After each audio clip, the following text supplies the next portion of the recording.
Saison 1, épisode 2, Big Bang. Et s'il n'avait jamais existé? Depuis près d'un siècle, la théorie du Big Bang domine notre vision de l'univers. Elle affirme qu'il y a 13,8 milliards d'années, tout, matière, énergie, espace et temps, aurait jailli d'un point infiniment dense, une singularité, avant de se dilater pour former le cosmos que nous observons aujourd'hui.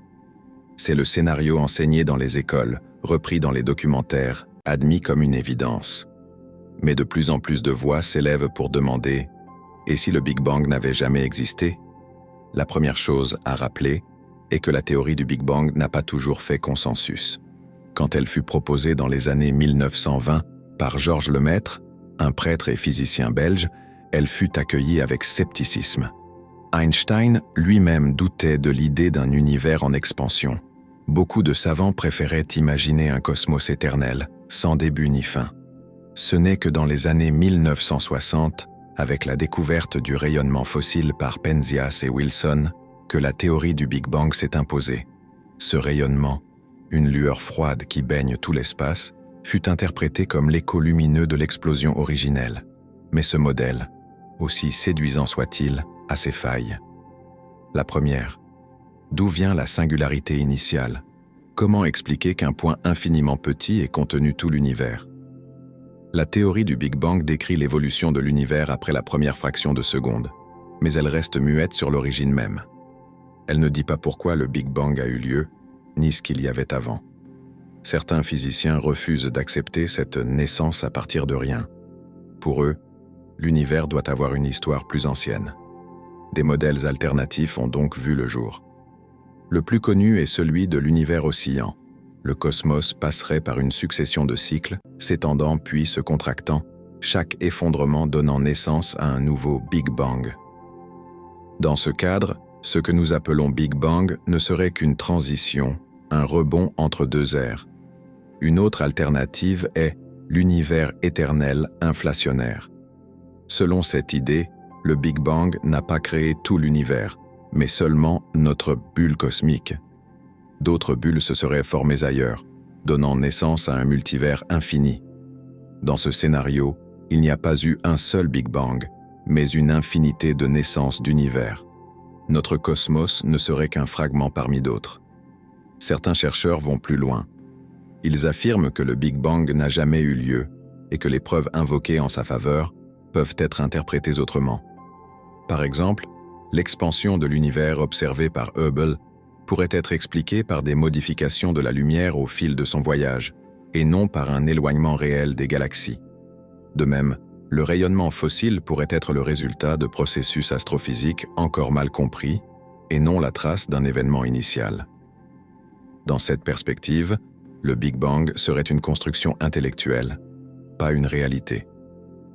Une sorte de mythe scientifique moderne, bâti pour donner un début clair et net à l'univers, comme les religions ont donné un récit de création.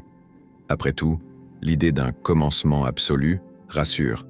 Elle donne un cadre, une origine, une histoire que l'on peut raconter. Mais la nature pourrait être bien plus complexe et surtout sans véritable commencement. La remise en cause du Big Bang pose aussi des questions philosophiques. Si l'univers est éternel, qu'est-ce que cela dit de la notion de création? Les religions monothéistes se sont souvent appuyées sur le Big Bang comme preuve de la Genèse. Un début implique un créateur. Mais si l'univers n'a jamais commencé, si le temps lui-même est infini dans le passé comme dans le futur, l'argument du premier moteur s'effondre. L'univers n'aurait pas besoin d'une cause extérieure. Il existerait simplement, sans commencement ni fin. Cette idée rejoint des traditions anciennes. Dans l'hindouisme, le cosmos est vu comme éternel, traversé par des cycles de destruction et de renaissance. Dans le bouddhisme, le monde n'a ni début ni fin. Il est un processus sans créateur. La science moderne, en explorant les limites du Big Bang, rejoint peut-être ses intuitions millénaires. Pourtant, malgré ses doutes, la théorie du Big Bang reste aujourd'hui la plus cohérente avec les observations. Les galaxies s'éloignent bien les unes des autres. Le rayonnement fossile correspond à un univers jeune, chaud et dense. La nucléosynthèse primordiale, la proportion d'hydrogène et d'hélium dans l'univers, colle avec les prédictions du modèle. Ce faisceau d'indices fait du Big Bang une hypothèse solide. Mais solide ne veut pas dire définitive. Comme toute théorie scientifique, elle peut être renversée si de nouvelles preuves apparaissent. Déjà, certaines anomalies mettent les cosmologistes mal à l'aise. Le rayonnement fossile montre des variations étranges, des taches froides, difficiles à expliquer.